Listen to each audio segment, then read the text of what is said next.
যে কোনো কালো দাগ ছোপ দূর করে আপনার ত্বক ফর্সা উজ্জ্বল হবে, ব্রণের সমস্যা দূর হবে, মেস্তার সমস্যা দূর হবে, চোখের নিচে কালো দাগ দূর হবে মাত্র একটি আলু দিয়ে। আমাদের ঘরে থাকা এই উপকারী এই একটি মাত্র আলু দিয়ে আমি আজকে একটি ফেস প্যাক তৈরি করে দেখাবো, যেটি ব্যবহারে আপনার ত্বকের সকল প্রকার দাগ ছোপ দূর হবে। সেটা এখন মেস্তার হোক, ব্রণের হোক, অথবা চোখের নিচে কালো দাগ, রোদে পোড়া দাগ, যে কোনো কালো দাগ ছোপ দূর হয়ে আপনার ত্বক ফর্সা উজ্জ্বল হবে। এখানে আমি একটি আলু খোসা সহকারে গ্রেটারে গ্রেট করে নিচ্ছি। অবশ্যই আলুটাকে আমি পানি দিয়ে পরিষ্কার করে নিয়েছি প্রথমেই। এখানে খোসা ছাড়িয়েও আপনারা আলুটাকে গ্রেট করতে পারেন অথবা খোসা সহকারেও করতে পারেন। আলু ত্বকের জন্য বেশ উপকারী। ত্বকের যদি দাগ ছোপ খুব দ্রুত দূর করতে চান, অবশ্যই এখানে আলুর ফেস প্যাকটি ব্যবহার করবেন। এতে করে খুব ভালো রেজাল্ট পাবেন। এখানে আলু গ্রেট করার পর আমি ঠিক এভাবে হাত দিয়ে চিপে নিয়ে নিচ্ছি। আপনারা চাইলে ছাঁকনির সাহায্যে ছেঁকেও আলুর রস নিতে পারেন। তা আমি এভাবে নিয়ে নিলাম। আমি একবার ত্বকে ব্যবহারের মতো করে এখানে ফেস প্যাক তৈরি করব। যেটুকু আমার লাগবে একবার ব্যবহার করতে সেটুকুই তৈরি করব। এখানে 1 চা চামচ পরিমাণ আলুর রস আছে। এরপর এর সাথে অ্যাড করব গ্লিসারিন। গ্লিসারিন আমাদের ত্বকের রুক্ষ শুষ্ক ভাব দূর করে। ত্বকে চামড়া ভাঁজ পড়ে গেছে, কুঁচকে গেছে, সেই কুঁচকানো চামড়া টান টান করে। এখানে গ্লিসারিন আমি অ্যাড করছি 1/2 চা চামচ পরিমাণ। এরপর আমি এর সাথে 3 নম্বর উপকরণ যেটি অ্যাড করব সেটিও ত্বকের জন্য বেশ উপকারী। 3 নম্বর হলো মধু। যাদের মধুতে সমস্যা তারা মধু এখানে স্কিপ করতে পারেন। সবার ত্বকে আবার মধু স্যুট করে না। এখানে মধু অ্যাড করব 1/2 চা চামচ পরিমাণ। মধু ত্বকে ব্যবহারে ত্বকের উজ্জ্বলতা দ্বিগুণ হয়, ত্বক টান টান হয়।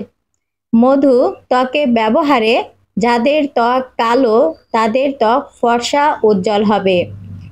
এখানে 1/2 চা চামচ পরিমাণ মধু অ্যাড করার পর ভালোভাবে মিশিয়ে নিলাম। এরপর এর সাথে 4 নাম্বার অ্যাড করব চালের গুঁড়া। অনেকে হয়তো জিজ্ঞাসা করবেন চালের গুঁড়া কোনটা, যেটা আমরা পিঠা খাওয়ার কাজে ব্যবহার করে থাকি, অথবা ভাতের চাল। দুইটা কিন্তু দুই রকম। তো এখানে আমি ভাতের চাল পানি দিয়ে ভালোভাবে পরিষ্কার করে হালকা একটু শুকিয়ে নিয়ে এরপর ব্লেন্ডারে গুঁড়ো করে এভাবে সংরক্ষণ করে রেখেছি ত্বকে ব্যবহারের জন্য। আপনারাও ঠিক এভাবে সহজ উপায়ে ভাতের চাল দিয়ে চালের গুঁড়া তৈরি করে ত্বকে ব্যবহার করতে পারেন। এখানে আমি প্রথমে 1 চা চামচ পরিমাণ অ্যাড করেছিলাম, তো আমার কাছে মনে হচ্ছে যে ফেস প্যাকটা একটু পাতলা হয়েছে। এজন্য আমি আরও একটু অল্প পরিমাণ চালের গুঁড়া অ্যাড করে ভালোভাবে মিশিয়ে নিচ্ছি। তৈরি হয়ে গেছে এটি ত্বকে ব্যবহার করার জন্য। আপনারা যদি এটি সংরক্ষণ করে ত্বকে ব্যবহার করতে চান বেশ কিছুদিন, তাহলে অবশ্যই এখানে সবগুলো উপকরণের পরিমাণ বাড়িয়ে নিতে হবে। আমি যেভাবে হাতে করে দেখাচ্ছি ঠিক এভাবে আপনারা আপনাদের মুখের ত্বকে এই আলুর ফেস প্যাকটি লাগিয়ে রাখবেন। ঠিক এভাবে পুরো মুখে মাসাজ করে লাগিয়ে নেবেন। এখানে কিন্তু শেষ না, এরপর আমি আরও একটি রেমেডি আপনাদের সাথে শেয়ার করব। সেটি এই ফেস প্যাকটি লাগানোর পর ত্বকে ব্যবহার করতে হবে। এতে করে খুব দ্রুত আপনাদের মেস্তার দাগ, ব্রণের দাগ দূর হবে। এরপর 5 থেকে 10 মিনিট রাখার পর সামান্য পরিমাণ খাবার চিনি ঠিক এভাবে নিয়ে স্ক্রাব করবেন। এতে করে আপনাদের মুখের ত্বকে যে ছোট বড় লোম আছে, লোমের গোড়ায় যে ময়লা ধুলা বালি জমে আছে সেটি দূর হয়ে যাবে। যখন ত্বক চকচকে ঝকঝকে পরিষ্কার হবে তখন কিন্তু আমাদের আসল সৌন্দর্য ফুটে উঠবে, ত্বক উজ্জ্বল ফর্সা হবে। ফেস প্যাকটি লাগিয়ে রাখবেন 5 থেকে 10 মিনিট। এরপর চিনি দিয়ে স্ক্রাব করে এরপর শুধুমাত্র পানি দিয়ে ক্লিন করে নেবেন। এখানে সাবান, ফেস ওয়াশ কিছুই ব্যবহার করতে হবে না, শুধুমাত্র পানি দিয়ে ত্বক ক্লিন করে নেবেন। এরপর 2 নাম্বার রেমেডি। এখানে আমি একটি বাটি নিয়ে নিলাম।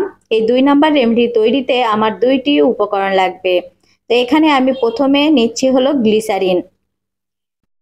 এখানে আমি 1 চা চামচ পরিমাণ গ্লিসারিন নিয়ে নিচ্ছি। এরপর এর সাথে আরও একটি উপকরণ অ্যাড করব। এই উপকরণটি আপনাদেরকে ফেস প্যাক ব্যবহারের পরেই ব্যবহার করতে হবে। এরপর এর সাথে 2 নাম্বার অ্যাড করব প্যারাশুট নারিকেল তেল। আপনারা চাইলে প্যারাশুট নারিকেল তেলের পরিবর্তে এখানে ভিটামিন ই ক্যাপসুল একটি অ্যাড করে দিতে পারেন।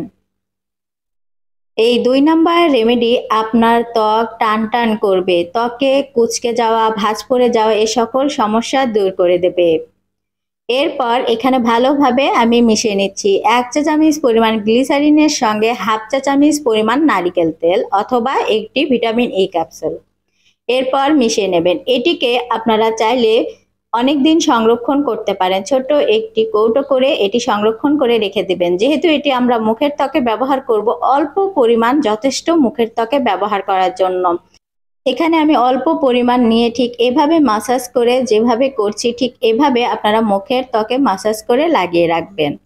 এটি আপনারা সংরক্ষণ করে রাখতে পারবেন ফ্রিজ ছাড়া।